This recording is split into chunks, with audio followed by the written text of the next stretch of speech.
Welcome listeners, मैं हूं अविंदर कुमार आजाद और गुड मॉर्निंग। आप लोगों का स्वागत है। और जो लोग भाई देखने में लेट हो गया उन लोगों से आग्रह है कि वो सबसे ज़्यादा पहले जाके मुझे फॉलो करें ताकि उनके पास मेरा नोटिफिकेशन पहुंचे जब भी मैं कोई कोर्स या लेसन्स ऐड करूं। तो हम लोग स्टार्ट करते हैं। हम लोग देख रहे थे मैकेनिकल इंजीनियरिंग का क्रैश कोर्स, क्योंकि हमारा एग्जाम नज़दीक आ गया। तो इम्पोर्टेंट पॉइंट्स है, एक्चुअली ये क्रैश कोर्स नहीं है।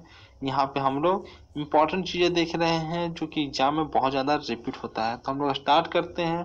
तो देखिए, स्टार्ट करने से पहले मैं बता देता हूँ कि ये मेरा, कुछ लोग पूछ रहे हैं बार बार बार कि प्रोडक्शन 4 और प्रोडक्शन 3 कहाँ है।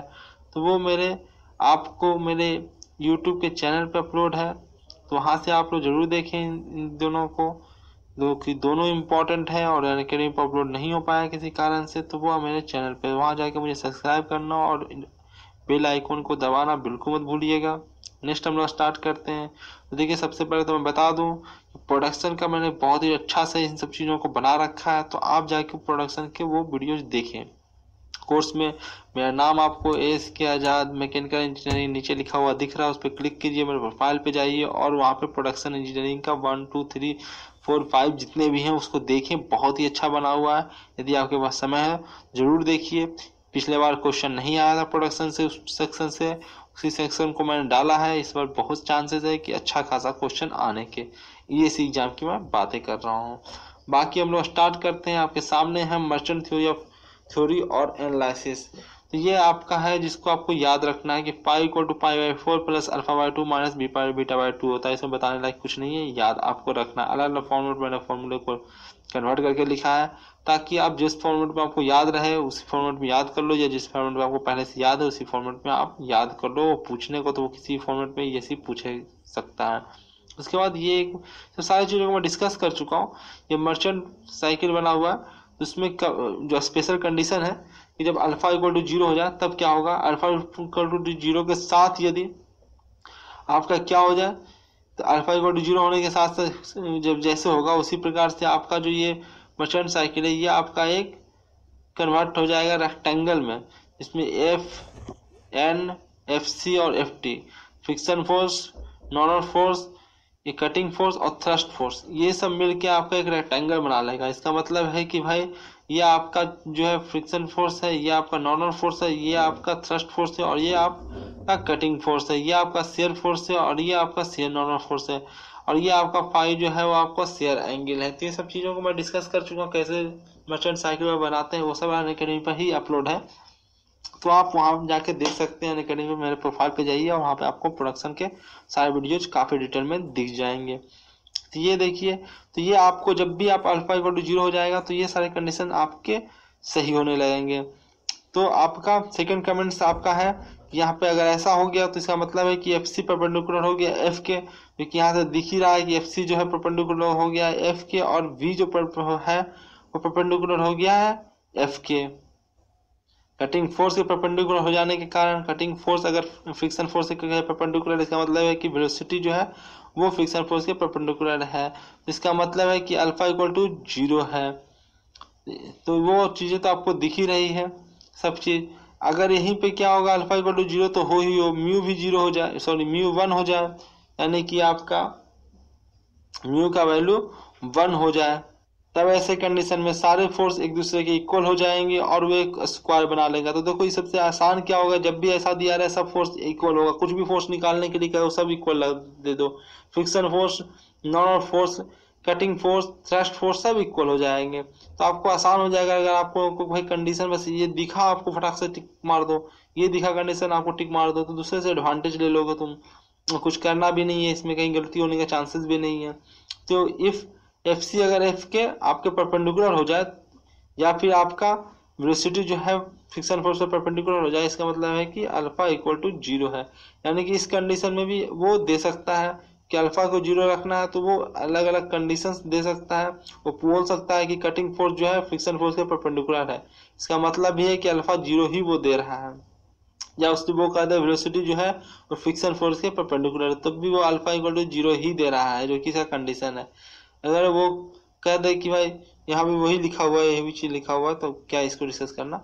नेक्स्ट चलते हैं। ये सब चीज़ों को मैंने काफ़ी डिटेल में डिस्कस किया है। यहाँ पे आगे पीछे स्लाइड भी है, ये पहले होना चाहिए था स्लाइड। ये सब चीज़ों को मैंने डिस्कस कर चुका हूँ। मर्चेंट साइकिल जो आपके सामने है, मर्चेंट फोर्स साइकिल डायग्राम जैसा है फॉर्मूला, इसको याद करने का मैंने ट्रिक वगैरह ही बताया था, तो वो आप जाके वहाँ पे देखें। मैं यहाँ फिर भी से इम्पोर्टेंट पॉइंट्स आपको डिस्कस कर देता हूँ, जैसे कि एफएस है, शेयर फोर्स है, तो शेयर स्ट्रेस में एरिया से मल्टीप्लाई करते तभी शेयर फोर्स निकलता है, तो इसको याद करना क्या बहुत मुश्किल है? बिल्कुल नहीं। आपका एस अब निकालना, शेयर प्लेन का टाउ एस तो दिया ही रहेगा, बस आपको एस निकालना, शेयर प्लेन, ये शेयर प्लेन का एरिया निकाल लो, तो ये बीटी होता है, इसी को मल्टीप्लाई करोगे तो बीटी होगा। तो बीटी को अगर साइन फाई से डिवाइड कर दोगे, देखो यहाँ पे बीटी है, इसको अगर डिवाइड करके ये वाला प्लेन निकल जाएगा, साइन फाई से डिवाइड कर दोगे तो ये वाला प्लेन निकल जाएगा, खत्म किस्सा। तो वो आपको याद रखना है। एस का वैल्यू जो कि निकाल के दिखाया भी है मैंने, तो वो आप कर सकते हो। मर्चेंट साइकिल बनाने का भी मैं बता ही चुका हूँ, बाकी आपके सामने ही याद रखने के लिए फॉर्मूला तरीका मैं बता चुका हूँ। ये आपका है जो फ्रिक्शन एंगल, बीटा जो है फ्रिक्शन एंगल है, जो कि आप बचपन से पढ़ते आ रहे हो, जिसको हम लोग टेन बीटा को हम लोग म्यू के बराबर कहते हैं, और ये एफ बाई एन के बराबर होता है। तो ये आपका निकल गया है, आपके तरीके पता कीजिए और इसको याद कीजिए, जैसे भी आप याद कर सकते हैं। मैंने आपको इसका डिटेल में डिस्कस में कर चुका हूँ, तो दोबारा करने का कोई मतलब नहीं बनता है। बस बता दिया मैंने कि इम्पोर्टेंट है, बस मर्चेंट साइकिल इम्पोर्टेंट है, बस यही मैं बताने के लिए यहाँ आया था। डिस्कशन और रेक एंगल पर थोड़ा डिस्कशन कर लें, क्योंकि ये भी पूछा जाता रहा है। तो रेक एंगल जो है पॉजिटिव, नेगेटिव और जीरो कुछ भी हो सकता है, और ये तो खैर फॉर्मूला आप जानते ही हैं। तो यहाँ पे दिखाया भी गया है कि यहाँ पे पॉजिटिव है, नेगेटिव, यहाँ पे जीरो है, और यहाँ पे नेगेटिव भी रेक एंगल हुआ है। अब है रेक एंगल के बारे में आओ भी जाने कि अगर पॉजिटिव रेक एंगल होगा, ये कि 5 से 30 डिग्री के बीच हो सकता है पॉजिटिव एंगल, तो इससे क्या फर्क पड़ने वाला है? इससे आपका कटिंग फोर्स तो कम जाएगा, और आपका कटिंग पावर भी ऑब्वियसली कम जाएगा। अगर कटिंग फोर्स ही कम गया है तो कटिंग पावर भी कमेगा। Derive the expression for the velocity in metal cutting, तो खैर वो तो ड्राइव मैंने किया ही है वहाँ पे, पर यहाँ पे हम लोग बस इस फॉर्मूले को रट लेंगे, कैसे भी याद कर लेंगे। तो ये आया था, ये क्वेश्चन कन्वेंशनल में ड्राइव करने के लिए 2004 में। यहाँ पे देखिए वी सी बाई सी जो होगा sine five by cos five minus alpha होगा, यहाँ पे वी एस बाई वी जो होगा cos alpha by cos five minus alpha होगा। तो ये कैसे याद रखना है, इसका भी तरीका मैं प्रोडक्शन में अपना डिटेल कोर्स बनाया था, उसमें बता चुका हूँ, तो यहाँ पे बताने का कोई मतलब है नहीं। यहाँ पे मैंने बस ये बता दिया कि वो इम्पोर्टेंट है, उसको पढ़ लो, तो यही बताने में आया हूँ। ये जरूर याद कर लेना है, देखने में तो आसान सा फॉर्मूला लगता है, पर इसको जानबूझ के पूछता है, उन लोगों को लगता है कि ये तुम नहीं पढ़ के जाओगे। तो स्ट्रेन शेयर, जो कटिंग शेयर स्ट्रेन है वो होता है गामा से, उसको हम दिखाते हैं, वो होता है cot five plus tan five minus alpha के बराबर होता है। Cot five plus tan five minus alpha के बराबर होता है। एक और फॉर्मूला है एक बड़ा सा, इसको आप याद कर पाओ तो ठीक है, नहीं तो कोई बात नहीं। उसके बाद भी है कि अल्फा अगर जीरो हो जाए तब क्या होगा, इसको भी मैंने रिमेंबर लिख दिया है कि भाई रिमेंबर, क्योंकि छोटे क्वेश्चन ही ज़्यादा आते हैं, बड़े फॉर्मूले तो आते नहीं है। तो अल्फा इक्वल टू जीरो हो जाए तो आपको दिख रहा है कि ये होना चाहिए, यानी कि ऐसा तभी होगा जब फाइव इक्वल टू 45 डिग्री हो। रिमेंबर करने के लिए शॉर्ट में लिख दिया है कि रिमेंबर कर लो कि अल्फा इक्वल टू यदि जीरो हो तो आपका जो है शेयर स्ट्रेन, ये वाला जो है कटिंग शेयर स्ट्रेन, वो आपका मिनिमम का वैल्यू उसका 2 हो जाएगा, उसका मिनिमम वैल्यू 2 हो जाएगा। और tan five equal to R equal to 1 है, इसका मतलब फाइव इक्वल टू 45 डिग्री तो होगा ही, यानी कि 45 डिग्री पर ये केस आता है मैक्सिमम, आपका म्यू मिनिमम का फॉर्मूला आता है कि मिनिमम स्ट्रेस कहाँ कब होगा, तो ये 45 डिग्री पर होगा। शेयर एंगल की बातें कर लें, शेयर एंगल काफी इंपॉर्टेंट है, इसको गणेश जी कहा जाता है, बिना इसके आप लोग कोई भी न्यूमेरिकल क्वेश्चन इस पार्ट के में आगे नहीं बढ़ पाओगे। इस गणेश जी है, हर चीज के शुरुआत में ये आपको निकालना ही पड़ेगा। तो ये फॉर्मूला तो रगो रगो में बसा लो कि टेन फाइव इक्वल टू होता है R cos alpha by 1 minus R sine alpha. ये आपको याद कर लो। आपका चिप थिकनेस रेशियो तो आप देख ही रहे हो कि आर इक्वल टू होता है टी बाई टी सी, ये आपका चिप का थिकनेस है, ये अनकट चिप थिकनेस है, तो ये सब चीजें आपका है। ये चिप का लेंथ है, ये भाई रियल लेंथ है, ये आपका चिप का लेंथ है, ये चिप का वेलोसिटी है, और ये आपका अनकट चिप का वेलोसिटी है। उसके बाद वो भी बराबर होता है ten five by cos five minus alpha का, और वो बराबर होता है 1/h का। तो सभी एक दूसरे के बराबर होते हैं। तो यही आपका, हाँ इसमें भी यही याद रखो कि अगर कहीं भी आपको अल्फा इक्वल टू 0 दिखे, tan फाइव को डायरेक्ट आर के बराबर करके आप फाइव का वैल्यू निकाल लो। तो ये भी आपका तरीका है। इस तरह से भी क्वेश्चंस आते हैं। वेयर आर जो चीफ थिकनेस रेशियो है, वहाँ पे सब चीज लिखा हुआ है कि आर क्या है, चीफ थिकनेस रेशियो है और कटिंग रेशियो है। आर जो है लेस देन 1 है, तो आर का वैल्यू जो है, एच का वैल्यू जो है 1/r हो जाएगा, इनवर्स ऑफ चीफ रेशियो और चीफ रिडक्शन फैक्टर और चीफ कंप्रेशन रेशियो जो है एच जो है, इसी ये सभी चीज एच ही है, वो एक से बड़ा होगा क्योंकि आर का वैल्यू एक से छोटा होता है। यहाँ भी इंफॉर्मेशन आपको उपलब्ध कराए गए हैं कि avoid digging of the tool into the workpiece. खैर ऊपर वाला ऐसे लाइन आ गया है, आपको ये दोनों पॉइंट याद रखने हैं। एक है brass, brass is turn with zero rake angle. तो कभी बार पूछा जाता है जीरो रैंक से इनमें से किसको मशीनिंग किया जाता है जीरो रैंक एंगल के साथ, तो है ब्रास। ब्रास को जीरो रैक एंगल के साथ मशीन किया जाता है। कास्ट आयरन को भी जीरो रैक एंगल के साथ मशीन किया जाता है। दोनों एक्सेप्शन है। इसमें क्यों होता है ऐसा कि ब्रास के साथ समस्या यह है कि चीफ फ्लो कंट्रोल डिफिकल्ट है। तो ऐसा ऐसा रीजन में आ सकता है आपका कि आपका इसका चिप का फ्लो को जो कंट्रोल करना है वो थोड़ा डिफिकल्ट है, इसके कारण इसका जीरो रेक एंगल के साथ मशीनिंग होता है। कास्ट आयरन के साथ भी यही है, इसका surface finishing less with negative rake angle. तो निगेटिव रेक एंगल अगर हम यूज करते हैं सरफेस फिनिशिंग खराब हो जाता है, इसलिए हम लोग को ये करना पड़ता है, इसको जीरो रेक एंगल से कास्ट मशीनिंग करना पड़ता है। नेक्स्ट चलते हैं। तो भाई इस लेसन में इतना ही, बहुत हम लोगों ने पढ़ा, बहुत मेहनत किया, तो थैंक यू वेरी मच। आगे के लेसन में हम आगे के मैट्रॉनिक्स वगैरह चीजें देखेंगे। तो इस लेसन में इतना ही था। तो आपसे आग्रह है कि आप मुझे 5 रेटिंग दिए हुए बिना आगे मत बढ़ें, 5 रेटिंग देके जरूर जाएं। बहुत लोग मेरे खिलाफ षड्यंत्र कर रहे हैं, वो जानबूझ के मुझे खराब रेटिंग दे रहे हैं। खैर उससे कुछ होने जाने को तो है नहीं, पर फिर भी कई लोग रेटिंग ही देख के वीडियो देखते हैं और मुझे अनअकैडमी से भी सुनना पड़ रहा है कि मेरे लेसन्स पे इतने खराब रिव्यू क्यों है। तो कम से कम आप न्यूट्रलाइज कीजिए, आप वहाँ पे अच्छे रेटिंग दीजिए, 5 रेटिंग दीजिए, ताकि न्यूट्रलाइज हो जाए, उन लोगों की रेटिंग कट जाए आपके रेटिंग से। आप रिव्यू दीजिए, रिकमेंड कीजिए, शेयर कीजिए। अधिक से अधिक कुछ पूछना है तो कमेंट बॉक्स में पूछ सकते हैं। तो थैंक यू वेरी मच। इस लेसन में इतना ही था। वेलकम अगेन डियर स्टूडेंट्स, मैं हूं अरविंद कुमार आजाद और हम लोग मैकेनिकल इंजीनियरिंग का क्रैश कोर्स देख रहे हैं। क्रैश कोर्स मतलब इंपॉर्टेंट पॉइंट्स जो कि सबसे ज़्यादा इंपॉर्टेंट है, जो बार बार रिपीट होते हैं एग्जाम्स में और वो हर साल लगभग रिपीट होते रहते हैं। तो उसको मैं आप लोगों को रिवीजन करा रहा हूँ। बहुत सारे ऐसे बच्चे होते हैं जो साल में बहुत मेहनत करते हैं, पर एग्जाम के समय वो रिवीजन नहीं कर पाते, उन्हें पता नहीं चल पाता, वो शॉर्ट नोट्स प्रिपेयर करके या तो नहीं रखते हैं या फिर किसी न किसी कारण से वो रिवीजन ढंग से नहीं कर पाते हैं और वो फ्रस्ट्रेट होने लगते हैं और कहते हैं कि भाई अब इस साल नहीं हो पाएगा, अगले साल आराम से करेंगे। अब फिर अगले साल भी वही स्थिति आ जाती है। तो मैं उन सब बच्चों के लिए करने जा रहा हूँ, ये कोर्स प्रिपेयर कर रहा हूँ। तो आप अगर ऐसे बच्चों को जानते हैं जो फ्रस्ट्रेट हो रहा है, जिसको लग रहा है कि भाई अब मैं नहीं कवर कर पाऊंगा, अब मेरा सिलेबस नहीं कवर होगा, तो उन लोगों को बताइए कम से कम जाने से पहले इसे देख लो, शायद इसी साल हो जाए आपका सिलेक्शन। तो चलिए हम लोग, ये सब चीज़ें तो आप लोग जानते ही हो।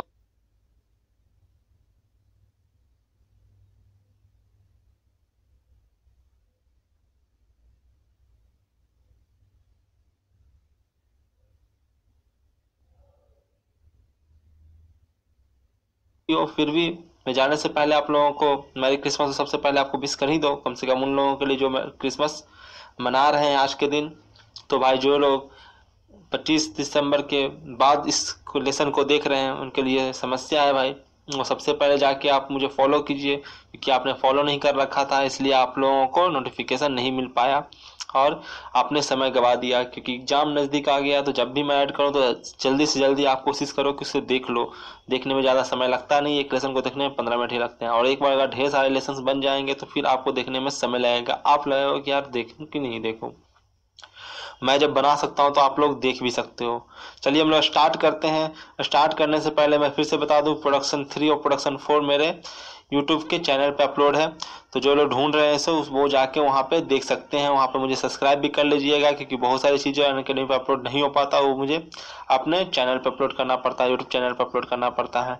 बहुत सारे टर्म्स एंड कंडीशंस हैं यूट्यूब के, ये सॉरी अनअकैडमी के, तो वो नहीं करते हैं बहुत सारी चीज़ों को अपलोड यहाँ पे। तो मुझे तो करना ही पड़ता है, क्योंकि आपको जो देना है वो तो देना ही पड़ेगा।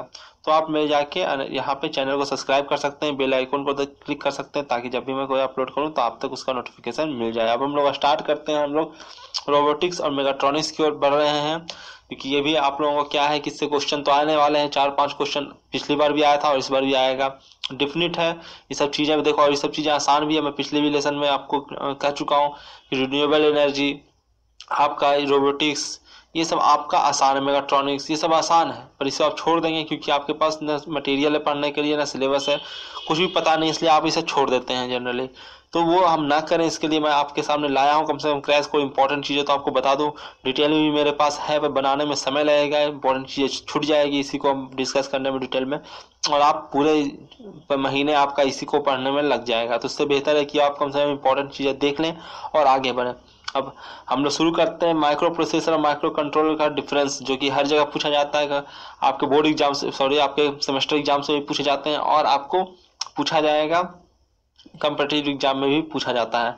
तो क्या है दोनों में डिफरेंस? एक माइक्रो प्रोसेसर, एक माइक्रो कंट्रोलर है। तो माइक्रो प्रोसेसर में ALU होता है, CU होता है, और आपका रजिस्टर्स भी होते हैं, और दोनों में होते हैं ये दोनों चीजें। पर देखिए अंतर क्या है उसमें, कि एक में क्या होता है, no internal memory, memory microprocessor में नहीं होता, यही मेन डिफरेंस है। और आपका माइक्रो कंट्रोलर में इंटरनल मेमोरी होता है। तो यह आपका सबसे बड़ा डिफरेंस है जो कि पूछा जा सकता है। उसमें आगे है कि आपका नो इंटरफेसिंग सर्किट, इसमें आपको माइक्रो प्रोसेसर में क्या होता है, कोई भी इंटरफेसिंग सर्किट नहीं होता है, जबकि इसमें क्या होता है, इंटरफेसिंग सर्किट होता है। देखो, याद करने के लिए भी दोनों को पढ़ने की भी जरूरत नहीं है, तो मैं पढ़ा रहा हूँ इसलिए मैं बता रहा हूँ। मैंने टिक कर दिया है बस, इसमें इंटरनल मेमोरी नहीं होता है, तो ऑब्वियसली इसमें होगा। तो डिफरेंस देख रहे हैं ना। उसके बाद इसमें देखो, नो इंटरफेसिंग सर्किट इसमें नहीं है, तो इसमें होगा, दूसरा पढ़ने की जरूरत ही नहीं है। Use for general purpose operation, ये जनरल पर्पस ऑपरेशन के लिए होता है, स्पेसिफिक पर्पस ऑपरेशन के लिए होता है। आपके एग्जाम्पल्स दिए हुए हैं कि इंटेल जो 8085 आप देखते हो, और ये भी बहुत सारी चीजें आप नाम सुनते हो, वो सारे आपको माइक्रो प्रोसेसर का एग्जाम्पल है। इधर आपका माइक्रो कंट्रोलर का एग्जांपल है, ये है ही मोटरोला वगैरह, फिलिप्स वगैरह, आपको माइक्रो कंट्रोलर मिल जाएगा आपको। तो इंटेल 805 जो है, जो 8 बिट का है, इंटेल 80196 जो 16 बिट का, ये सभी आपका माइक्रो कंट्रोलर है, ना कि माइक्रो प्रोसेसर। तो आपका डिफरेंस यहाँ पे लिखे गए हैं। अब इसमें बहुत सारे नंबर सिस्टम जो बचपन से आप लोग पढ़ते आए हो, आपने सेमीकंडक्टर्स वगैरह में भी आपने बाइनरी डिजिट को ये कन्वर्ट करने के तरीके पढ़े होंगे, डेसिमल, ऑक्टा, डेका। ये बताने और इसमें भी समझाने के लिए बहुत कुछ है दोस्त। मैं बहुत ही डिटेल में आपको ऐसा ऐसे ट्रिक बताऊंगा इसमें, और ये क्या है बेसिकली, ये सब चीज़ें मैं आपको समझाऊंगा। पर यहाँ पे हमारे पास समय नहीं है, यहाँ पे बस समय वाले पर आया भी था, शायद पिछले भी लेसन में आया था, पिछले भी साल। और ये आपका यहाँ तो इम्पोर्टेंट है ही है, आपके जनरल एप्टीट्यूड में भी आपका ये क्वेश्चन इससे पूछे जाते हैं, डेसिमल से ऑक्टा में कन्वर्ट करने के लिए आपके तरीके पूछे जाते हैं, तो इम्पोर्टेंट है। तो डेसिमल में 0 से 9 तक डिजिट होते हैं, 10 डिजिट से काम चलाना पड़ता है डेसिमल में। ऑक्टा में आपका 8 ही डिजिट होते हैं, और 0 से 7 तक के डिजिट होते हैं। तो इसी प्रकार आपसे काम चलाने पड़ेंगे आपको कन्वर्ट करने के लिए। देखो, उसके बाद ऑक्टा से डेसिमल में हम लोग कन्वर्ट करने जा रहे हैं, तो देखो कैसे मैंने 007 तक तो वही रहेगा। अब जैसे हमारा आगे बढ़ जाएगा हमारा, तो हम अगर 10 को कन्वर्ट करना ऑक्टा में, तो भाई उसका 8, अगर 8 आपका डेका में है, उसको अगर हम ऑक्टा में कन्वर्ट करना चाहते हैं, तो हमारे पास 0 से 7 ही डिजिट है इसमें, तो उससे ज़्यादा डिजिट है ना, तो इसको टर्म में लिखना पड़ेगा। तो जो अगला टर्म आएगा, तो जैसे कि 9 के बाद अगर अगला टर्म आता है 10 में डेसिमल में, तो क्या करते हैं, 0 रिपीट करते हैं और आगे 1 बढ़ा देते हैं। इसी तरह इसमें भी करेंगे, जैसे ही 8वां लिखना है, 7 के आगे बढ़ना है, तो भाई 0 ऊपर से लिख लेंगे और 1 आगे बढ़ा देंगे। उसके बाद फिर 9वां लिखना है, तो फिर 1 बढ़ाएंगे, फिर 12 होगा, फिर 13 होगा, इस प्रकार से आपका आगे बढ़ेगा। तो खैर इसको मैं समझाऊंगा, यहाँ पर समझने के लिए समय है नहीं आपका थोड़ा सा रिवीजन कर लीजिए, ऐसा आप पढ़ तो चुके ही आप लोग हैं। तो देखिए, हेक्सा डेसिमल और डेसिमल में कन्वर्ट करने 0 से 9 तक तो दोनों में होता ही है। उसके बाद जो चूंकि हेक्सा है, तो उसमें यहाँ तक आपका 16 डिजिट होगा इसमें, तो आगे A B C D E F तक बढ़ता है ये। और इसमें आपका वही ए जो बराबर हो जाएगा 10 का, डेसिमल के 10 के बराबर होगा, बी जो होगा डेसिमल की 11 के बराबर होगा, सी जो होगा डेसिमल के 12 के बराबर होगा, डी होगा जो डेसिमल के 13 के बराबर होगा, ई जो होगा डेसिमल के 14 के बराबर होगा, और एफ होगा जो डेसिमल के 15 के बराबर होगा। इसके बाद जैसे ही आप आगे बढ़ोगे कि 15 के बाद 16 को हम लोग कैसे लिखें, तो भाई 16 के बाद आप क्या करो, फिर से 0 से रिपीट कर दो। जैसे कि भाई इसमें 10 ही था, तो भाई अगला 11वां कैसे लिखाया था, हमारा 0 से 9 तक तो लिखाया था, और उसके बाद भाई यहाँ पे तो 10 डिजिट तो हो गया, 11वां डिजिट कैसे हम लोगों ने लिखा था, तो हम लोग स्टार्टिंग कर दिया था, 0 कर दिया था, उसके बाद एक आगे बढ़ा दिया था। यहाँ भी वही करेंगे, 0 करेंगे और एक आगे बढ़ा देंगे। और ये एच तो दिखा रहा है कि हेक्सा का ये 10 है, ये डेसिमल का 10 नहीं है, ये हेक्सा का 10 है, तो वो आपका 16 के बराबर होगा, 16 डेसिमल के बराबर होगा। तो इस प्रकार से ये तो बेसिक चीजें समझने के लिए, बाकी कन्वर्ट वगैरह करने के लिए आपको आता ही होगा। तो बाकी भी चीजें हम लोगों ने यहाँ पे लिखा है, किस प्रकार से हम लोग हेक्सा को बाइनरी में कन्वर्ट करना हम लोग सीख रहे हैं यहाँ पे, कि हेक्सा को बाइनरी में कैसे कन्वर्ट किया जाए। कुछ तो मैंने स्टैंडर्ड ही लिख दिया है, ताकि अगर आपको गलती से याद रह जाए तो वहाँ पे उससे भी बच जाओगे। बाकी बाइनरी में देखो मैंने 0 to power 0 to power 1 to power 2 to power 3, और उसको डिजिट से मल्टीप्लाई कर करके हम लोग काम चलाते हैं। ये सब तो आप लोगों ने किया ही है, नहीं भी किया है तो यहाँ पर एक्सप्लेन करने का समय हमारे पास है नहीं। बाकी मैं थोड़ा सा आपको जोड़ घटाव सिखा भी देता हूँ कि कैसे हम लोग को कन्वर्ट करना और कैसे करना, ताकि आसानी से हो। शॉर्टकट ट्रिक थोड़ा सा, बहुत डिटेल में आप मुझे फॉलो करके रखिए। जब मैं इस पर डिटेल कोर्स बनाऊंगा तो आपको बहुत ही डिटेल में इन सब चीज़ों को बताऊंगा कि कैसे कन्वर्ट करते, कैसे ट्रिक है, आपको देखते हुए साथ कैसे कन्वर्ट हो जाएगा, इतना मेहनत नहीं करना पड़ेगा। सुबह मैं आपको ट्रिक बताऊंगा, यहाँ भी थोड़ा बहुत बता कर चलूँ ताकि आपका कम से कम एग्जाम का काम चला जाए। तो converting decimal value to the other number system, कैसे हम लोग डेसिमल को अदर नंबर सिस्टम में कन्वर्ट करते हैं। तो आपको हेक्सा में कन्वर्ट करना, तो आप क्या कीजिए, उसको बार बार 16 से डिवाइड करते जाइए, और जो आपका जो रिमाइंडर आए उसको आप नीचे से लिख दीजिए। जैसे कि पहला बार आपने 16 से डिवाइड किया, 4 टाइम में लगा 1 आया, तो नीचे से आप ऊपर की ओर जाइए, तो 1 लिखा आपने, और नीचे उसके बाद 4 लिखा, और एच आपने हेक्सा लिख दिया। तो ये आप इस तरह से करेंगे आप लोग। जैसे कि आपका 10 है और इसके बाउंड्री में कन्वर्ट करना, तो 2 से डिवाइड करिए बार बार। 2 से आपने डिवाइड किया 15 को, 7 दूनी 14, 1 बचा। इस प्रकार से आप करते गए, किधर भी लिखो, यहाँ लिख दो वहाँ लिख दो, तो आपको करना है, आपको तो आंसर से मतलब है। फिर 2 से 3 से डिवाइड किया, 1 बचा। इस तरह से आपने करते गया, नीचे से ऊपर तक आपने लिख लिया इसको। यहाँ भी एक शायद छूट गया, जो भी है तो आप अपना कर लो, तो जानते ही हो कि कैसे करना है। अब देखो 16 में हम लोग करने का ट्रिक देख लेते हैं कैसे करें। अब इतना बड़ा नंबर हम लोगों को दे दिया गया है, अब क्या हम लोग इसको भी 16, इसको हम लोग डेसिमल, ये आपका जो है बाइनरी में है दिया हुआ है, और इसको हमको हेक्सा में कन्वर्ट करना है, तो कितना मुश्किल हो गया। पर ये वाला हम लोग देख लेते हैं कि अगर इस टाइम में हम लोगों को दे दिया जाए तो हम लोग डेसिमल में या हम लोग कैसे कन्वर्ट करेंगे। तो देखो हम लोग कैसे कन्वर्ट करेंगे। यहाँ पे हम लोग 2 पावर 0, 2 पावर 1, 2 पावर 2 और 2 पावर 3 करके लिख लेंगे, और सबको इस तरह से मल्टीप्लाई कर देते हैं। तो आप लोग कर चुके हो, नहीं किया है तो मैं तो पहले भी कह चुका हूँ। ये सेशन आपके रिवीजन के लिए है, सीखने के लिए नहीं है। सीखने के लिए भाई जो चीज़ आप लोगों ने नहीं पढ़ा है उसको छोड़ के आगे बढ़ जाइए, जो चीज़ें नहीं समझ में आ रही है आप लोगों को, क्योंकि ऐसे भी आप एग्जाम में डायरेक्ट जाके आप क्वेश्चन नहीं कर पाओगे। अब कुछ एक दिन बचे हैं आपके, तो वो आप नहीं कर पाओगे, तो उसको आप छोड़ देना ही आपके लिए ज़्यादा फायदा। जैसे ही 15 आया, हमने डेसिमल में कन्वर्ट किया, 15 आया, 15 किसके बराबर होता है, एफ के बराबर होता है। थोड़ा बहुत तो कम से कम याद ही रखो कि एफ के, भाई ए बी सी डी सबसे लास्ट और 16 डिजिट है ना इसमें, ऐसे भी याद रख सकते हो कि भाई 9 के बाद ए बी सी डी शुरू हो जाएगा, उसके बाद 15वां में भाई ए बी सी डी गिन लो तुम, 15वां में कौन सा होगा, तो वो आप याद रख सकते हैं कि एफ जो उसका लास्ट की 16वां से जो रिपीट हो जाता है, फिर से 16 डिजिट तो आएगा, 16 तो आएगा नहीं, क्योंकि 0 से स्टार्ट होता है। हेक्सा में आपका 16 तो आएगा नहीं, 16 तो फिर से 0 आ जाएगा। तो एबीसीडी का जो लास्ट में डिजिट है वो एफ है हेक्सा का, वो यहाँ पे 15 का मतलब हो जाता है। तो एक आध टर्म याद करो, जैसे मैं रेड से घेर भी दिया कि 15 को कम से कम याद रखो एफ का, ताकि आप नीचे ऊपर दोनों से आगे पीछे कर सकते हो, आपको टाइम कम लगे। इसको कन्वर्ट करना है तो क्या करना है भाई, इसमें क्या आप क्या कीजिए, इसको 4 में इसको बांट लीजिए। अगर इतना बड़ा टर्म है, देखो एक ट्रिक बता रहा हूँ मैं आप लोगों को, तो ध्यान से देखिए कि अगर आपको इतना बड़ा डेसिमल है, सॉरी आपका बाइनरी डिजिट है, तो इसको पहले आप लोग डेसिमल में कन्वर्ट करोगे, उसके बाद उसको हेक्सा में कन्वर्ट करोगे, तो वो टाइम कंज्यूमिंग है। तो आप उसको 4 में बांट लीजिए, 4 में बांट लीजिए। इसको आप देखिए ये क्या है भाई, तो इसको देखिए, जानते हैं कि यहाँ पे 2 पावर 0 होता है, ये 2 पावर 1 होता है, यहाँ पे 2 पावर 3 होता है, और यहाँ पे 2 पावर आपका यहाँ पे 2 पावर 2 और 2 पावर 3 होता है, उसको मल्टीप्लाई करना होता है। तो यहाँ से तो आपका 2 पावर 0 ही रहेगा, तो यहाँ से 1 आएगा और जोड़ोगे तो, और यहाँ से कितना आएगा 2 आएगा, तो 2 1 3 होगा, तो यहाँ पे 3 लिख दीजिए।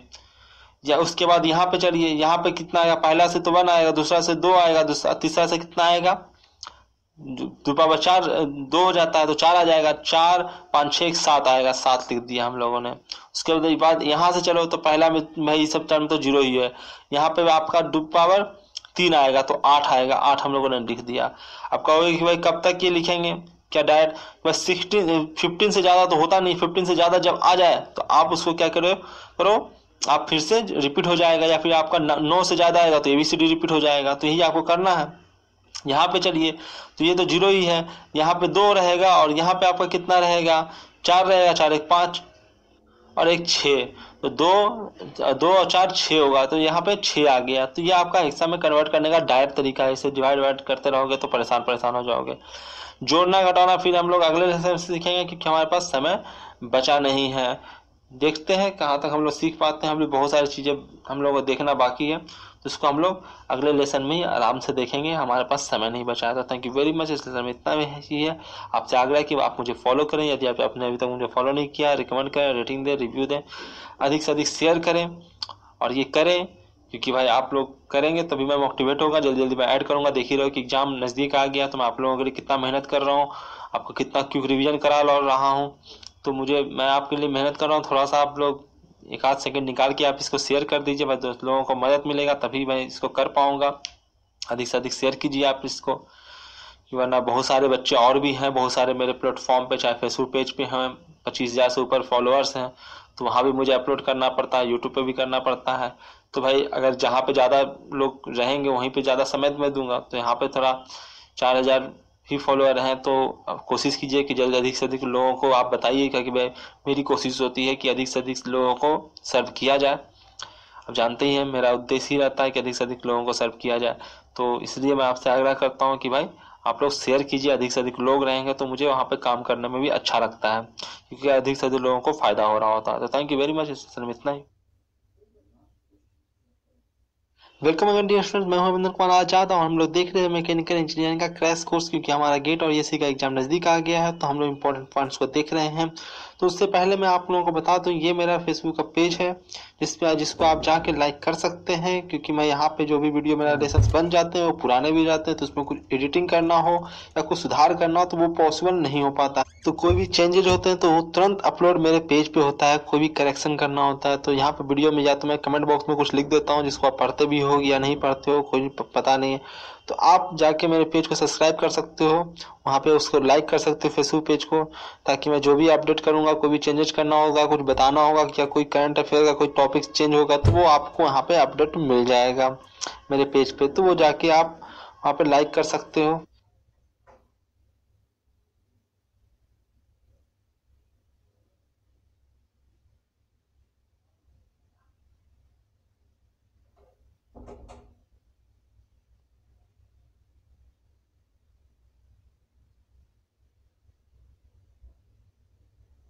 तो आज 25 दिसंबर है, 25 दिसंबर को अलग लोग अलग अलग चीज़ें की पूजा कर रहे हैं, अलग अलग चीज़ें सेलिब्रेट कर रहे हैं, तो सभी को जो भी जिस चीज़ को वो सेलिब्रेट कर रहे हैं उसकी उनको शुभकामनाएं। तो मैरी क्रिसमस भी मैं कह देता हूँ, क्योंकि भाई जो लोग क्रिसमस मना रहे हैं उनको तो कम से कम शुभकामनाएं दे ही देनी चाहिए।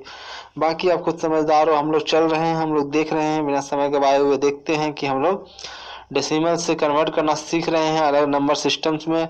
तो मैंने बता चुका था पिछले लेसन में आप लोगों को इसके बारे में, शॉर्टकट ट्रिक भी बता चुका था ये कैसे हम लोग बाइनरी से हेक्सा में कन्वर्ट करते हैं। यदि आपने नहीं देखा तो पिछले लेसन में जाइए और उसको देखिए। उसको जोड़ना घटाना हम लोग सीखेंगे, कैसे फास्ट जोड़ना घटाना हम लोग कर सकते हैं। तो डेसिमल में देखिए हम लोग कैसे जोड़ते हैं कि 9 में अगर हम लोगों ने 5 जोड़ा तो हम लोगों ने 14 लिख दिया। हम लोगों ने क्या किया, हम लोगों ने 5 में 1 कम करके लिख दिया हम लोगों। तो इस तरह से हम लोग करेंगे। जैसे कि 9 में अगर 7 ऐड करना है तो हम लोगों ने 16 लिख दिया, पर क्या 16 होता है?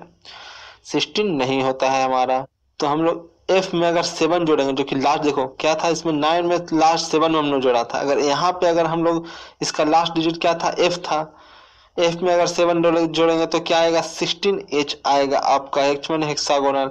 इसी प्रकार एफ में अगर 5 जोड़ोगे तो बस क्या करो कि लास्ट वाला एक डिजिट को कम कर लो, यही तो कर रहे थे यहाँ पे डेसिमल में। तो इससे हम लोगों ने कंपेयर कर रहे हैं ताकि जोड़ना हमारे लिए आसान हो जाएगा यदि एग्जाम में आ जाए तो, वरना बहुत समय लगेगा, आप परेशान होते रहोगे कि जोड़ना कैसे है।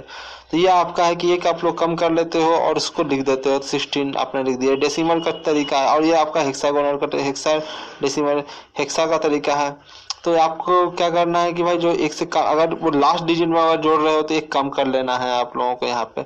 सेकेंड लास्ट डिजिट जाएगा तो आप 2 कम कर लेना, थर्ड लास्ट जाएगा तो 3 कम कर लेना। इसी प्रकार से आप कर करके आप लोग देख सकते हो कि भाई उतना कर लोगे तो भाई आपका काम ही चल जाएगा। जैसे कि ये जोड़ना है आप लोगों को, ये तो हेक्सा लिखा हुआ है, ये सिंबल एच को जोड़ना नहीं रहता, ये हेक्सा का सिंबल है, तो उसको मत जोड़ने लगना आप लोग। अब एफ में 9 जोड़ना है तो आप लोग क्या कर लो, 9 में से घटा लो, 8 आ जाएगा। फिर आप लोगों को इसमें भाई जो यहाँ से 8 आया तो एक बचा भी, तो एफ में जोड़ रहे हो ना, जैसे यहाँ 9 में 5 जोड़ते हो तो एक बचता भी आगे तो है, तो उसको भी तो आगे कैरी करना है। तो एफ में फिर से 8 जोड़ोगे तो वहाँ पे 7 आएगा, और एक पिछला वाला जो बचा था उसको कैरी करके आगे करना है, तो वो आपका 8 हो जाएगा। तो इस प्रकार से जोड़ना आपको सीख गया। यानी कि एफ में जोड़ना तो भाई बहुत ही आसान है। एफ में अगर 6 जोड़ोगे तो 5 करना, फिर एफ में भाई उसके बाद तो एक आगे भी कैरी होगा, जैसे कि कहीं जोड़ते हो 10 वाला में तो भाई आगे तो भाई 6 जो 8 है 4 है 9 है वही आता चला जाता है, देखो है तो कोई कितना आसान हो गया। अब ऐसे जोड़ते रहोगे तो बड़ी परेशानी होगी। तो यही सब हम लोगों को थोड़ा सा अपना ट्रिक लगाते हैं, अपना दिमाग लगाते हैं, तो जोड़ना हम लोग सीख जाते हैं। अब थोड़ा सा सब बहुत सारे ट्रिक है, मैं सबको आराम से एक्सप्लेन करूंगा कभी, तो आप मुझे फॉलो करके रखिए। जब मैं आपको मेगाट्रॉनिक्स पे डिटेल कोर्स बनाऊंगा तो उसमें मैं एक एक करके एक्सप्लेन करूंगा इजीली। अभी तो हम लोग बस देख रहे हैं कि भाई कैसे भी एग्जाम हमारा निकल जाए, एग्जाम में हो जाए हमारा। तो ये देखिए हेक्सागोनल का ये सिंबल है। अब हम लोगों को ई में जोड़ना है 9 को, तो क्या करना है, मैंने जैसे कहा कि एफ में अगर 7 को जोड़ना तो ये घटाते हैं, एफ के एक ऊपर ही ई आता है, ई एफ होता है, एफ के जस्ट ऊपर ई आता है। ई में अगर 9 जोड़ना है तो 2 घटा दो, तो 7 8 9 7 हो जाएगा। उसके बाद डी में अगर 7 घटाना है तो डी ई एफ होता है। भाई एक पैंचा भी आया, ये भी मत भूलना, इधर से एक आया है, इसको एक मिला है, इसको कैरी मिला है। तो डी 5 क्या हो गया, यहाँ 3 घट गया है, तो आप क्या कर लो 7 में से 3 कम कर लो, और यहाँ से कैरी आया तो उसको जोड़ना भी, यानी कि 7 में 2 कम कर लो जो कि 5 हो गया। ई का वही किस्सा, ई में क्या करना है 2 कम करना है, तो यहाँ से 2 कम करो, एक आया भी है तो एक ही कम होगा यानी कि 5 हो जाएगा। डी में क्या करना रहता है 2 कम करना रहता है, एक पैंचा भी आया है आपका, सॉरी डी में आपका 3 कम करना रहता है, डी में 3 कम करना रहता है, एक कैरी भी आया था पीछे से, तो आपका 2 कम कर दो 8 में 6 आ जाएगा। तो इस प्रकार से आपको जोड़ना कितना आसान हो गया है। इसी प्रकार से इसमें कर लो। अभी मैं कितना एक्सप्लेन करता रहा हूँ, मैं बाद में करूंगा एक्सप्लेन।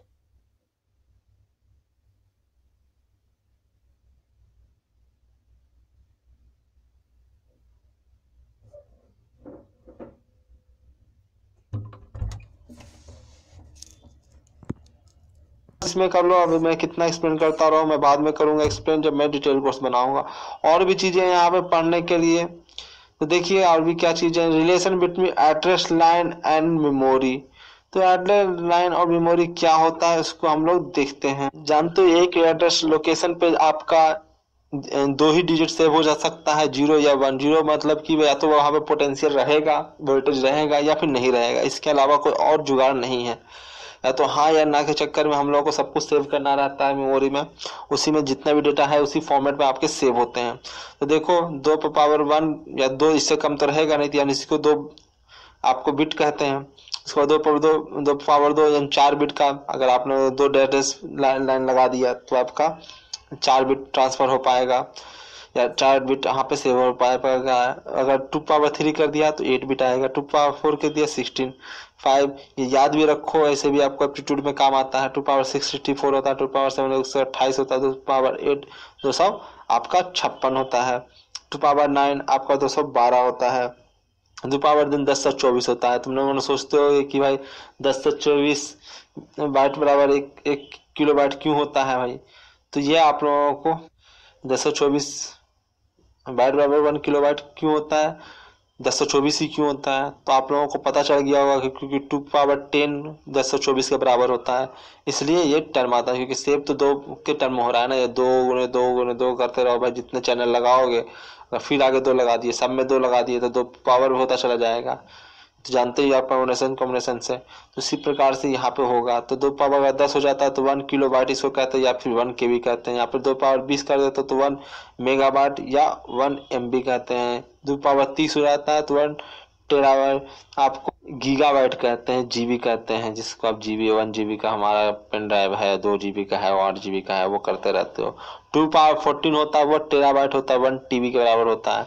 तो ये आप लोगों को याद रखना है कि केबी क्या होता है, 10 जब रहता है तो केबी होता है, 2 पावर 10 रहता है तो केबी होता है, 2 पावर 20 रहता है तो वो आपका एमबी के बराबर होता है, 2 पावर 30 रहता है तो वो आपका 1 जीबी के बराबर होता है, 2 पावर 14 रहता है तो वो आपका 1 टीबी के बराबर होता है। तो ये आपकी चीजें हैं जिसको आपको याद रखना है। ये भी पूछा जाता है कि 1 टीबी के बराबर कितना आपका बाइट है, तो वो आपसे पूछ लिया जाता है।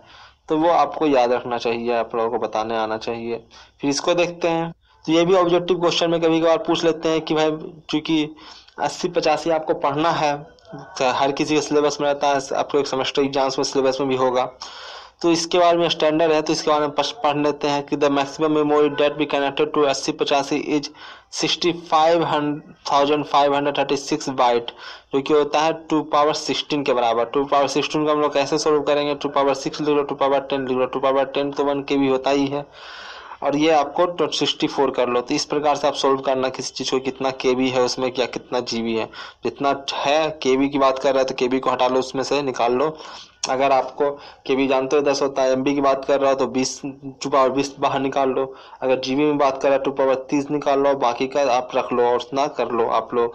यहाँ पे आप लोगों को इतना आप मल्टीप्लाई करोगे बाइट में, तो आप इसका तो कम से कम वैल्यू जानते हो ना कि 1 केबी का 1024 होता है, तो वो आप मल्टीप्लाई करोगे बाइट में रहेगा तो बाइट में निकाल लेना।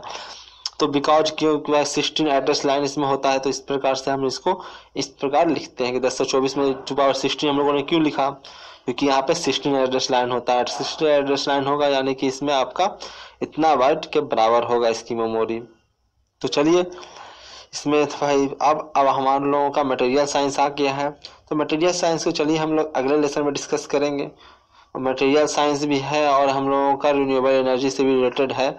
मटेरियल साइंस जनरल स्टडी वाला मटेरियल साइंस है, मैंने इसको डिस्कस किया है डिटेल में, पर यहाँ पे मैं हम लोग शॉर्ट नोट्स और इम्पोर्टेंट पॉइंट्स वगैरह देखेंगे अगले लेसन से। इस लेसन में हम लोग इतना ही देखेंगे। तो ठीक है, हम लोग आगे बढ़ते हैं। इस लेसन में हम लोग मटेरियल साइंस अगले लेसन में देखेंगे, रिन्यूएबल एनर्जी से रिलेटेड भी, टाइडल एनर्जी से रिलेटेड भी चीज़ें हम लोग अगले लेसन में देखेंगे। तो थैंक यू वेरी मच। इस लेसन में इतना ही। आप लोगों से अनुरोध है कि अधिक से अधिक शेयर करें, रिकमेंड करें, रेटिंग दें, रिव्यू दें, और मुझे फॉलो यदि नहीं किया तो सबसे पहले तो फॉलो करें, ताकि जब भी कोई नया लेसन ऐड करूं या नया कोर्स बनाऊं तो आपको के पास उसका नोटिफिकेशन मिल जाए। तो थैंक यू वेरी मच। इस लेसन में इतना ही था।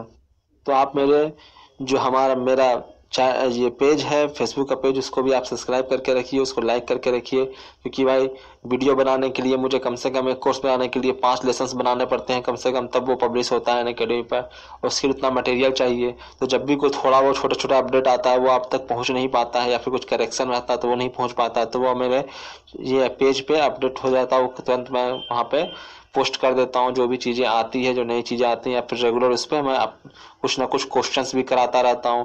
क्वेश्चन अब 1 क्वेश्चन 2 क्वेश्चन तो यहाँ पे अपलोड ही नहीं हो पाएगा, यहाँ पे बनाने के लिए पूरा मुझे मॉक बनाना पड़ेगा एक, तो इतना क्वेश्चन कलेक्ट होता है तब करना पड़ता है यहाँ पे। वहाँ पे आपका एक भी क्वेश्चन आता है मैं वहाँ पोस्ट कर देता हूँ, तो वहाँ पे का प्रैक्टिस होता रहेगा भाई। ऑब्वियसली ये फिजिक्स केमिस्ट्री मैथ बायोलॉजी से ही रिलेटेड है, पर वहाँ पे मैकेनिकल इंजीनियरिंग की चीज़ें बहुत सारे पोस्ट होते रहते हैं, क्योंकि वो भी फिजिक्स से रिलेटेड होता है, और बहुत सारी चीज़ें आप लोगों को इन्फॉर्मेशन मिलती रहती है। पेज को आप शेयर भी कर सकते हैं, क्योंकि भाई जो बच्चे हैं आप लोगों के जो स्ट्रिक्टली इन सब्जेक्टों से रिलेटेड है, उसको भी आप इसको शेयर कर सकते हैं। तो ये आपके इंपॉर्टेंट है। आपका ये फेसबुक पेज पे आप इसको सर्च कीजिए तो आपको मिल जाएगा, या फिर लिखिए, इसको आप लिखिए तो आप इसको मिल जाएगा। तो चलिए हम लोग इस लेसन में इतना ही रखते हैं। Thank you very much. Welcome dear students, मैं हूं रविंद्र कुमार आजाद, और हम लोग देख रहे हैं मैकेनिकल इंजीनियरिंग का क्रैश कोर्स देख रहे हैं, क्योंकि हमारा एग्जाम नजदीक आ गया है। तो हम लोग यहाँ इंपॉर्टेंट पॉइंट्स देख रहे हैं। क्रैश कोर्स करने का मतलब ये नहीं कि मैं हर चीज डिस्कस करूंगा, यहाँ पर सिर्फ इंपॉर्टेंट पॉइंट डिस्कस किए जाएंगे जो कि बहुत ज़्यादा फ्रिक्वेंटली क्वेश्चंस एग्जाम्स में आते हैं। तो ये मेरा आपका ट्विटर का अकाउंट है, जिसका आपका आईडी आपको दिख रहा होगा। तो आप लोग वहाँ पे मुझे फॉलो कर सकते हैं, क्योंकि यहाँ पे भाई एक बार कोर्स बन जाता है तो कुछ भी अपडेट नहीं किया जा पा सकता है। कुछ भी अगर गलती भी हो जाता है कहीं तो उसमें अपडेट नहीं किया जा सकता, या फिर कोई करेक्शन या फिर कुछ चीज़ें ओल्ड हो जाती है, जैसे करंट अफेयर का कोई टॉपिक ओल्ड हो जाता है या फिर उसमें कुछ करेक्शन हो जाता है तो वहाँ पे अपडेट नहीं किया जा सकता। वो मेरे ट्विटर या फेसबुक पेज पे आपको शेयर हो जाता है, वहाँ पे आप लोगों को उसका अपडेट तुरंत तुरंत अपडेट मिल जाएगा जो भी कोई चेंजेस होता है। भाई यहाँ पे कोर्स बनाने के लिए मुझे कम से कम 5 लेसन ऐड करना पड़ते हैं, उसके बाद एक कोर्स बन पाता है। तो थोड़ा सा जो क्वेश्चन प्रैक्टिस करने के लिए, जैसे मॉक भी बनाने के लिए मुझे ढेर सारे क्वेश्चन चाहिए, उसके बाद मैं यहाँ पे ऐड कर पाऊंगा। पर वहाँ पे आपको एक भी क्वेश्चन आएगा जो मुझे इंपॉर्टेंट रहेगा वहाँ पे शेयर हो जाएगा। तो एग्जाम नजदीक आ गया तो वहाँ पे अपडेट आपको देना जरूरी हो गया है।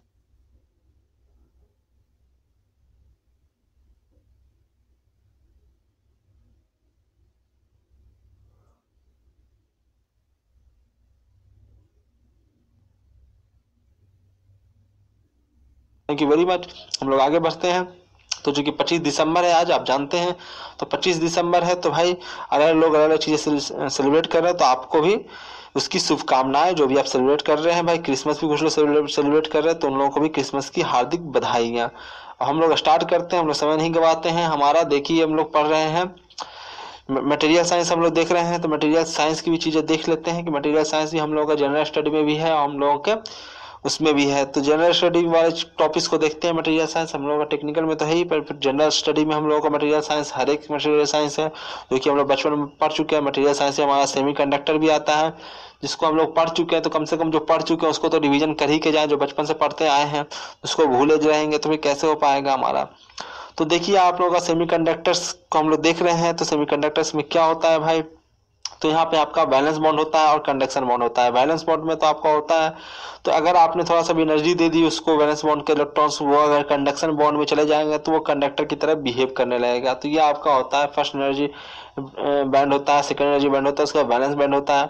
इसमें अगर आपका जो आप अगर एनर्जी आपने उसको दे दिया, प्रोवाइड करा दिया, तो वो क्या करता है, वो उसके इलेक्ट्रॉन उछल के चले जाते हैं दूसरे एनर्जी लेवल में, वो कंडक्शन बैंड में चले जाते हैं। और जो Eg के बराबर एनर्जी अगर आपने उन्हें दे दिया तो इसके कारण वो आपका कंडक्टर की तरह बिहेव करने लगता है। तो ये आपके चीजें हैं। ये तो आपको दिखाया गया है कि कैसे प्रकार सिलिकॉन अपने अटैच होता है 4 एटम से। तो ये आपका इंटरस्टिक सेमीकंडक्टर दिखाया गया। पर इसमें क्या करते हैं, डोपिंग करते हैं। डोपिंग करके हम लोग एन टाइप और पी टाइप बनाते हैं। तो सबसे पहले यही आप लोगों को बेसिक पूछ लिया जाता है कि एन टाइप में क्या करते हैं और पी टाइप में क्या करते हैं। तो एन टाइप में भाई नाम ही है नेगेटिव, तो यहाँ पे इलेक्ट्रॉन एक एक्स्ट्रा बच जाता है। यहाँ पे फास्फोरस को डोपिंग किया जाता है और यहाँ पे आपको बी का आपको डोपिंग किया जाता है। यहाँ होल की संख्या बढ़ जाती है, यानी पॉजिटिव चार्ज बढ़ जाता है, तो इसे हम पी टाइप सेमीकंडक्टर कहते हैं। तो यही आपको याद दिलाने के लिए, आप लोगों को थोड़ा सा पुरानी यादें ताजा कराने के लिए मैंने ये स्लाइड डाल दिया था। नेक्स्ट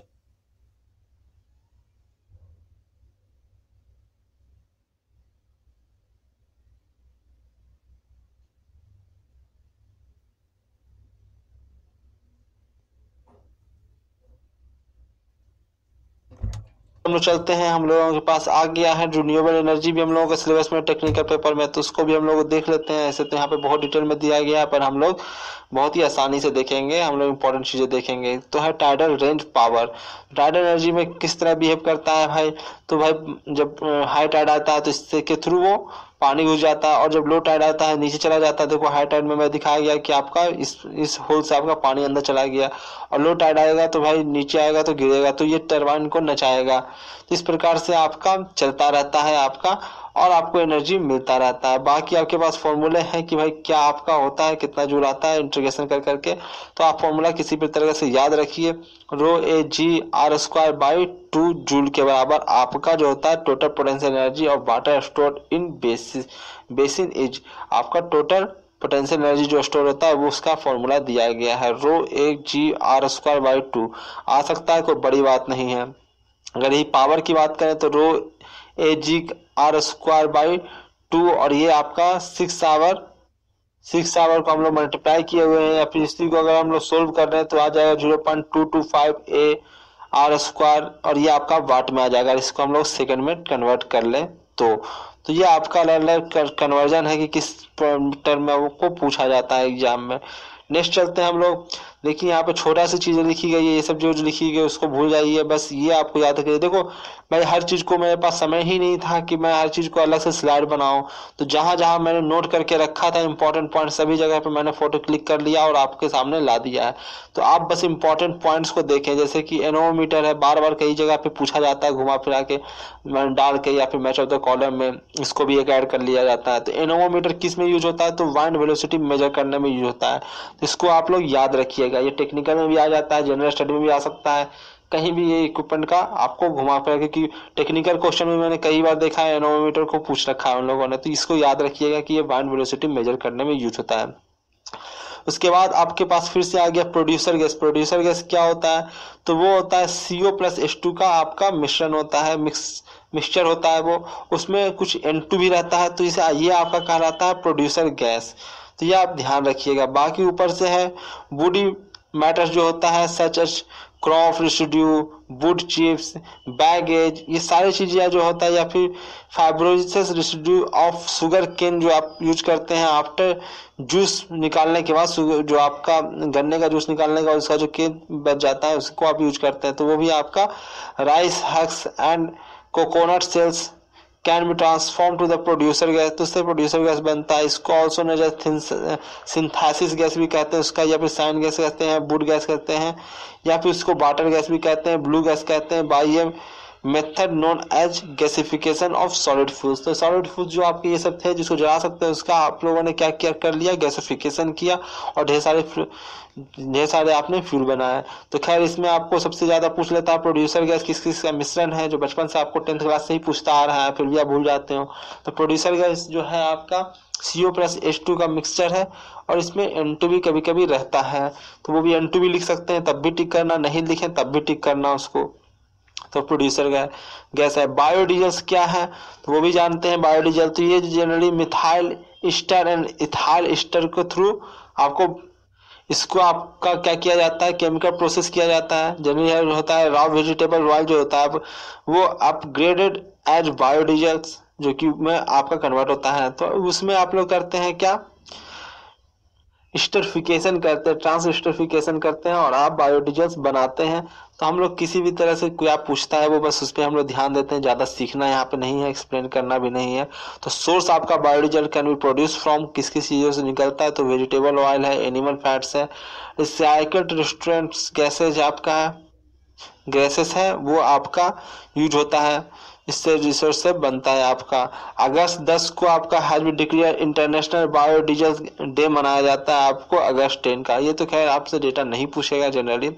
एक्चुएटर्स क्या होता है, ये आपका प्राइम मूवर होता है एक्चुएटिंग फोर्स एंड मोशन, तो ये आपका मेगाट्रॉनिक्स और रोबोटिक्स का टॉपिक है। एक्चुएटर्स तो वो होता है प्राइम मूवर्स होता है for the actuating force and motion के लिए। तो एक्चुएटर्स के बारे में पूछते रहते हैं लोग। तो चलिए इसमें लेसन में इतना ही था। थैंक यू वेरी मच आपका कि आप लोगों ने देखा। तो आप लोगों से आग्रह है कि भाई आप लोग अधिक से अधिक मुझे शेयर करें, रेटिंग दें, रिव्यू दें, अधिक से अधिक शेयर करें। कुछ पूछना है तो आप मुझे कमेंट बॉक्स में पूछ सकते हैं, रिकमेंड करें अपने दोस्तों को और शेयर करते रहें। मैं आपको अच्छा से अच्छा कोर्स आपके सामने लाता रहूँगा। और फिर से मैं आपसे जिक्र कर देता हूँ कि चूंकि मैं यहाँ पे ऐड नहीं कर पाता हूँ, कोई करेक्शन करना रहता है तो वो नहीं कर पाता, या फिर मुझे कोई छोटी चीज़ें ऐड करनी होती है तो वो मैं ऐड नहीं कर पाता हूँ। तो वो मैं या तो ट्विटर या फेसबुक अकाउंट पर आप जाकर देख सकते हैं, या फिर आपको कुछ पूछना हो तो कमेंट बॉक्स में तो आप पूछ ही सकते हैं आप। पर फिर भी आपको इंस्टेंट मैसेज करना है तो आप मेरे ट्विटर पे जाके आप लोग मैसेज कर सकते हैं, या फेसबुक पेज पे जाके मैसेज कर सकते हैं, मैं आपको रिप्लाई कर दूंगा वहाँ पे। और मैसेज ही कीजिए आप, और मेरे रिप्लाई का वेट भी कीजिए, वो तुरंत मैं मैसेज कर देता हूँ, एक दिन के अंदर में आप लोगों को रिप्लाई उसका मिल जाता है, कोई चेंजेज रहता है तो। अनअकैडमी में मैं बार बार विजिट नहीं करता रहता हूँ ऑब्वियसली, तो आपको ये कर सकते हैं आप लोग। तो थैंक यू, इस लेसन में इतना ही था। Thank you very much. आपसे उम्मीद है कि आप लोग अधिक से अधिक शेयर करें इसे।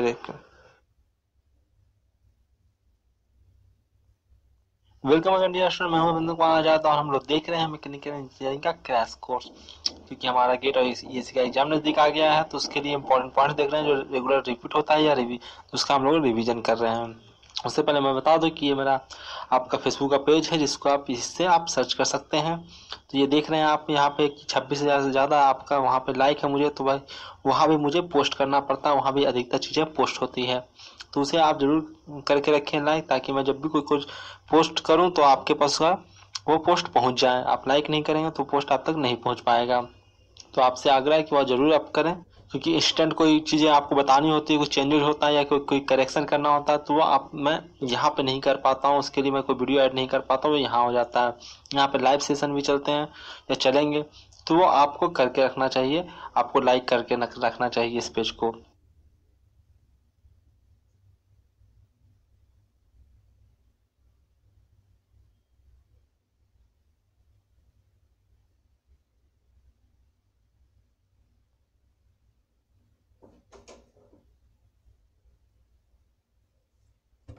नेक्स्ट हम लोग चलते हैं, ये आप लोग जानते हैं तो बताने की जरूरत नहीं है कि आज 25 दिसंबर है, तो अलग अलग लोग देश में अलग अलग चीज़ें सेलिब्रेट कर रहे हैं, तो सबको शुभकामनाएं उसके सेलिब्रेशन का।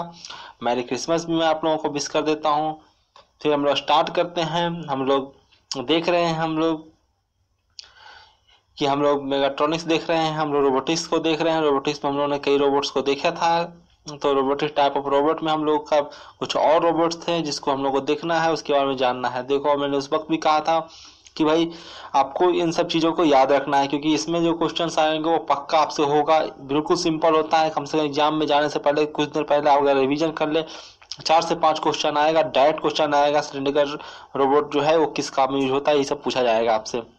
ये सिलेंडर का रोबोट दिख रहा है, सिलेंडर का रोबोट आपको पूरे सिलेंडर में मूव कर सकता है, ऊपर नीचे हो सकता है, आगे पीछे अपने हाथों कर सकता है, और आप वो पकड़ने के लिए तो उसके पास लगा हुआ है ही। तो ये 2 prismatic and 2 rotary motion, rotary joint होता है इसमें। तो 2 को तो आपको प्रिज्मेटिक का है और 2 को आपको रोटरी है। देखो ये वाला, देखो कहाँ है, ये ऊपर नीचे जो हो रहा है प्रिज्मेटिक मोशन, ये आगे पीछे हैंड को करेगा वो प्रिज्मेटिक मोशन, ये आपको ऐसे रोटेट करेगा। तो 1 रोटरी ज्वाइंट आपको यहाँ पे दिख रहा है जो रोटेट कर सकता है, ये चारों तरफ घूम सकता है, सिलेंडर बना सकता है। तो it has a telescopic arm which can be right और लोअर्ड। तो उसके पास एक टेलीस्कोपिक आर्म होता है जो कि वो ऊपर नीचे कर सकता है, जो कि आपको यहाँ पे दिख रहा है। It can be rotate about a horizontal base, एक हॉरिजॉन्टल बेस में वो रोटेट कर सकता है चारों ओर। तो देखो it has a cylindrical work involve, तो ये आपको सिलेंड्रिकल वर्क इन्वॉल्व में इतना दूर में कहीं कुछ रहा उस सिलेंडर के अंदर, तो वो सब जगह पे से सामान को पिक करके उठा के यहाँ से यहाँ पे रख सकता है, यहाँ पे रख सकता है।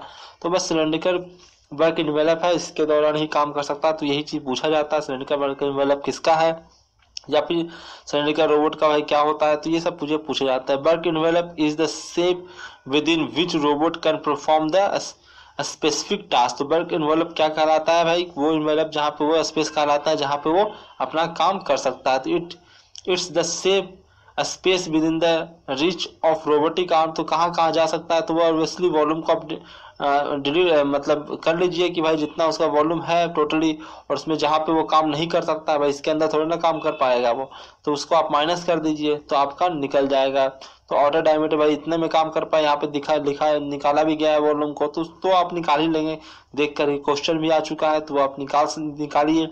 स्फेरिकल रोबोट भी है जो स्फीयर में चारों तरफ बेचारा घूम सकता है, उसमें भी बेचारा वो एक लिमिट से ऊपर नीचे नहीं कर सकता है वो, तो उसमें भी आपको निकालने के लिए है।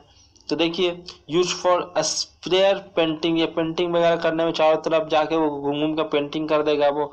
आर्क वेल्डिंग में, डाई कास्टिंग में, सभी जगह पे आपका स्फेरिकल रोबोट यूज होता है। It has the spherical work envelope, याद करना भी आसान है, नाम ही है स्फेरिकल रोबोट, तो स्फेरिकल वर्क इन्वेलप भी होता है। It has polar coordinates system, इसका पोलर कोऑर्डिनेट सिस्टम होता है ऑब्वियसली, क्योंकि जो चारों तरफ मूव करता है वो कोण पे एंगल पे, तो उसको आपको पोलर कोऑर्डिनेट सिस्टम में ही डिजाइन करना होगा। तो ये आपको पोलर रोबोट भी कहलाता है। तो इस प्रकार से आपको इन सब चीज़ों को याद रखना है। फिर आ गया हमारे पास मटेरियल साइंस के कुछ पॉइंट्स। तो हम लोग खैर किसी भी साइंस का पॉइंट रहे, हम लोगों को तो एग्जाम में आने वाला है तो वो हमको याद रखना है। तो अब इसलिए ये क्वेश्चन आ चुका है और मुझे लगता है कि भाई कभी भी सब चीज़ें आ सकती है, क्योंकि आपको पता भी रहना चाहिए। जैसे पॉलीथीन है जो क्या है वो, तो पॉलीएथिलीन जो है वो क्या है, ये आपका पॉलीयूरेथेन है वो क्या है, ये साइक्लोएक्रेटेन क्या है, नायलॉन क्या है। तो नायलॉन तो आपको पता होना चाहिए, नायलॉन बायर होता है। तो ये सभी पॉलीमर्स हैं। तो पॉलीमर्स के बारे में आपको यूज वगैरह जो चीज़ें हैं वो याद करना चाहिए कि कहाँ पे किसका यूज होता है। ये कभी भी आ सकता है क्योंकि आ चुका है ये, तो वो पूछते भी रहते हैं अक्सर। तो उसको मैंने यहाँ पे मेंशन कर दिया। तो इस प्रकार से मैंने देखो हर जगह से शॉर्ट नोट्स निकाले हैं, इंपॉर्टेंट पॉइंट्स निकाले हैं जो कि रिपीट होता रहता है, तो मैंने पूरा एनालिसिस करके निकाला है। तो ये काफ़ी इंपॉर्टेंट है। तो भाई अपने दोस्तों को जो कि एकदम बैठे हैं हाथ पर हाथ रख के कि भाई एग्जाम आ गया, अब हमसे रिवीजन नहीं हो पाएगा, अगले साल ही करेंगे, तो उन लोगों को कम से कम बता दो, थोड़ा सा मोटिवेट कर दो कि भाई एक बार जाकर देख लो। गलती से यदि आपका प्रीलिम्स निकल गया जिसमें 50% मार्क्स ही ले आओगे तो आपका प्रीलिम्स निकल जाएगा। तो अगर आपका प्रीलिम्स निकल गया तो सोचो आपका मेंस निकालने के लिए आपके पास 4 महीने का वक्त है, तो आराम से आप पढ़ सके आप निकाल सकते हो। तो भाई जरूर इस पे थोड़ा सा मेहनत कर लो। तो देखो आपको ये याद करना है नायलॉन क्या है, एक वायर है कनेक्ट करने के लिए, साइक्लोएक्ट्रेट क्या है, एडहेसिव है, एडहेसिव जानते ही हो, पॉलीयूरेथेन क्या है वो एक फोम है, और पॉलीइथिलीन क्या है एक फिल्म है। तो ये आपको चीजें याद करनी है।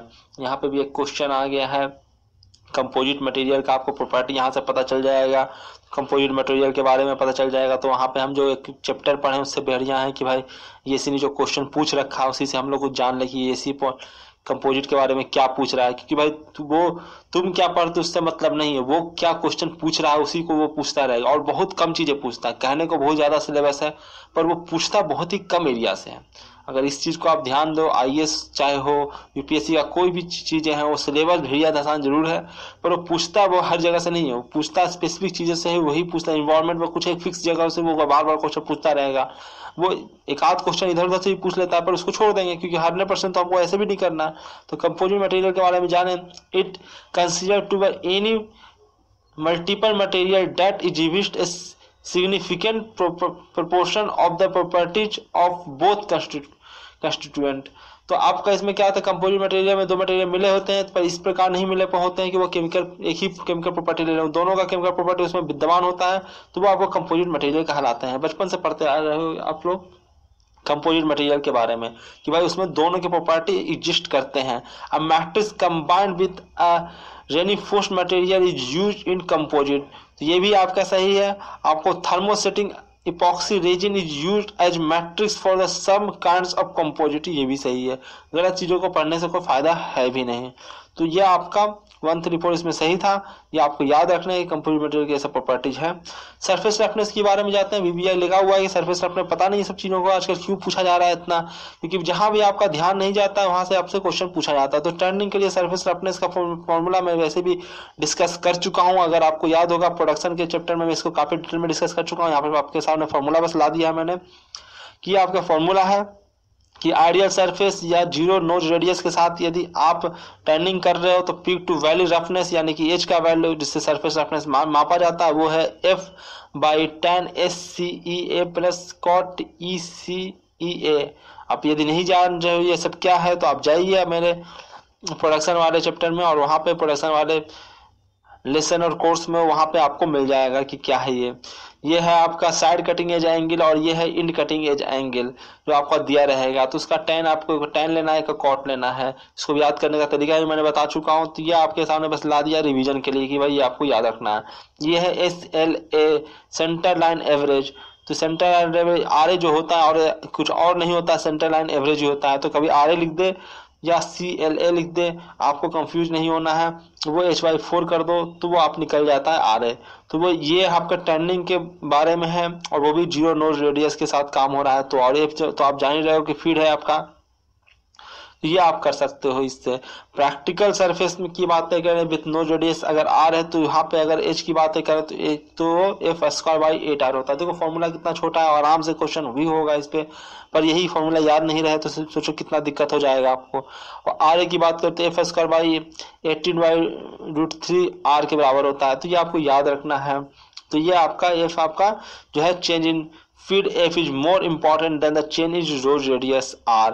तो ये भी आपको याद रखना है कि भाई फीड अगर आपने चेंज किया तो देखो फीड का स्क्वायर पे डिपेंडेंट कर रहा है, जबकि वो नोज रेडियस के सिंगल पावर पे डिपेंड कर रहा है वो, यानी कि नोज रेडियस से ज़्यादा सेंसिटिव है, सॉरी आपका फीड से ज़्यादा सेंसिटिव है। अगर फीड जैसे चेंज कर सबसे ज़्यादा अगर रफनेस सरफेस रफनेस डिपेंड करता है तो वो आपका फीड पे ही डिपेंड करता है, नोज रेडियस पे भी डिपेंड करता है पर कम करता है नोज रेडियस पे डिपेंड। इसमें तो नोज रेडियस का टर्म ही नहीं आया, इसमें आपको नोज रेडियस का टर्म आया है कि इसमें नोज रेडियस है, इसमें तो जीरो ही नोज रेडियस है, इस पर भी डिपेंड करता है।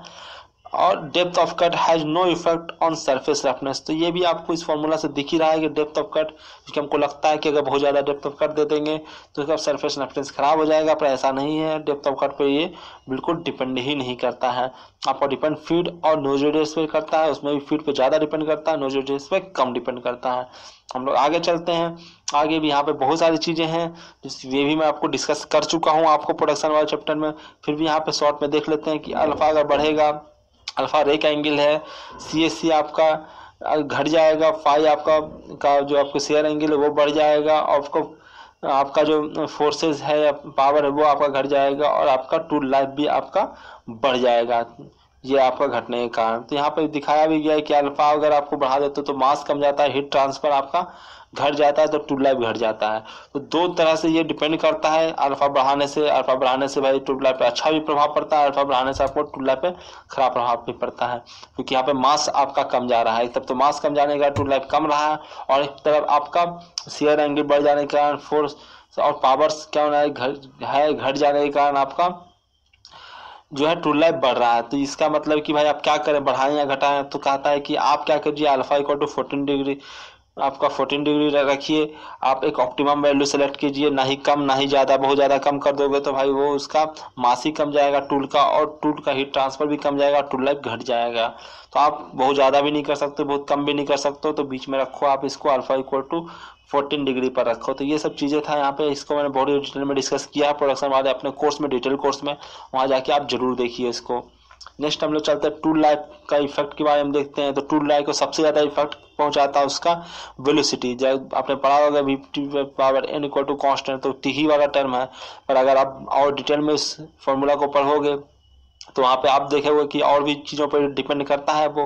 तो चूंकि वेलोसिटी पे सबसे ज़्यादा डिपेंड करता है, सबसे पहले मैंने रखा है, उसके बाद वो फीट पे डिपेंड करता है, उसके बाद डेप्थ ऑफ कट पे डिपेंड करता है टूल लाइफ। तो ये सब चीज़ें हैं आप लोगों को जो आपको याद रखने हैं। टेलर्स टूल लाइफ इक्वेशन बहुत ज़्यादा इंपॉर्टेंट है, V T to power n equal to constant, जिसके बारे में मैं अभी बता रहा था, इंपॉर्टेंट मैं लिख ही दिया वो। इस पर क्वेश्चन भी बहुत आसान आते हैं और आपको हर जगह पूछा भी जाता है। इसमें लिखा भी है कि only depend on tool material. अगर n की बातें करें तो n सिर्फ टूल मटेरियल पर डिपेंड करता है, जबकि c की बात करें तो ये डिपेंड करता है टूल एंड वर्कपीस मटेरियल पर, दोनों पर डिपेंड करता है, और कटिंग कंडीशंस पे भी डिपेंड करता है। तो ये आपकी चीज़ें हैं। और ये टेलर जो इक्वेशन बनाया गया वो आपका फ्लैंक बियर पे बनाया गया। फ्लैंक बियर को बेसिक मान के उसी को मेन रूप से कंसीडर करके बनाया गया। क्रेटर बियर को उसने नेगलेक्ट किया है, उसके असर को नेगलेक्ट किया गया। फ्लैंक बियर ऐसे भी ज़्यादा डोमिनेट करता है, इसलिए उसी को लेके ये फॉर्मूला बनाया गया। तो ये सब भी पूछा जाता है कि टेलर इक्वेशन में भाई किस पे बेसिस से बनाया गया है, या फिर यही दिख देगा। बहुत सारे क्वेश्चन मैं डिस्कस कर चुका हूँ एक्चुअली पहले भी, तो आप प्रोडक्शन वाले चैप्टर में जाकर देखिए कि मैंने डिस्कस किया है इस सब चीज़ों को, क्या क्या इसमें इंपॉर्टेंट है। बाकी तो यहाँ पे आपको सब कुछ दिख ही रहा है, ये बस रिवीजन के लिए मैं यहाँ डाल रहा हूँ, यहाँ पे मैं कुछ भी एक्सप्लेन नहीं कर रहा हूँ। एन का वैल्यू भी आपको याद रखना है, रिमेंबर लिखा हुआ भी है, कैसे कैसे क्वेश्चन आता है, क्या क्या क्वेश्चन आ चुका है, वो सब मैं दिखा चुका हूँ। यहाँ पे भी लिखा हुआ है कि कहाँ का क्वेश्चन आ चुका है। तो एन का वैल्यू 0.08 से 0.2 के बीच होता है। हाई स्पीड स्टील टूल के लिए 0.1 से लेकर 0.15 की तरफ होता है। कास्ट एलॉय के लिए और भी कार्बाइड बढ़ा तो भाई टूल लाइफ और ज़्यादा आपका एन का वैल्यू आपका बढ़ता जा रहा है। 0.2 से लेकर 0.4 के बीच हो जाता है। सेरेमिक के लिए और बढ़ गया 0.5 से 0.7। तो अगर आपको सीक्वेंस भी याद होगा कि इस प्रकार डेवलपमेंट हुआ था, हाई स्पीड स्टील का सबसे पहले हुआ था, उसके बाद कार्बाइड, उसके बाद में सेरेमिक। तो इस प्रकार से बढ़ रहा है, तो इसके प्रकार से आप लोग भी इसका बढ़ाते चले जाइए धीरे धीरे।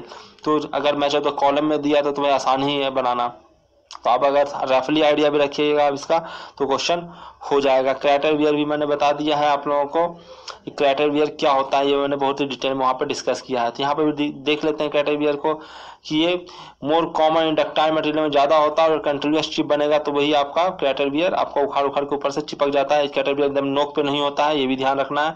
क्रेटर वियर क्या होता है, थोड़ा सा ऊपर होता है, और वो आपको चिपका के अपने साथ बेल्डिंग हो जाने के कारण वो अपने साथ उठाकर ले जाता है। क्रेटर फ्लैंक वियर आपका लो स्पीड पे होगा, और क्रेटर वियर आपका क्या होगा, हाई स्पीड पे होगा। तो ये सब चीज़ें आपको याद रखनी है और बहुत इंपॉर्टेंट है, इसलिए आप लोग इसको याद रखिए ही रखिए। तो क्रेटर वियर होकर ऑन रेक सरफेस पे दिख ही रहा है, रेक सरफेस पे हो रहा है, और ये वेरी हाई स्पीड पे आपको ये होता है क्योंकि टेम्परेचर बहुत ज़्यादा जनरेट होता है वहाँ पे, और इसलिए आपका बिल्डिंग हो जाता है और वहाँ से मटेरियल को उखाड़ करके चला जाता है, तो बियर होने लगता है आपका। डिफ्यूज और हाई टेम्परेचर होने के कारण क्या होता है, tool diffuse into the chief materials and tool temperature is maximum at some distance from the tool, तो थोड़ा सा डिस्टेंस पे ये होता है। तो ओके, इसमें थैंक यू वेरी मच, आप मुझे शेयर कीजिए, रिकमेंड कीजिए, रिव्यू दीजिए।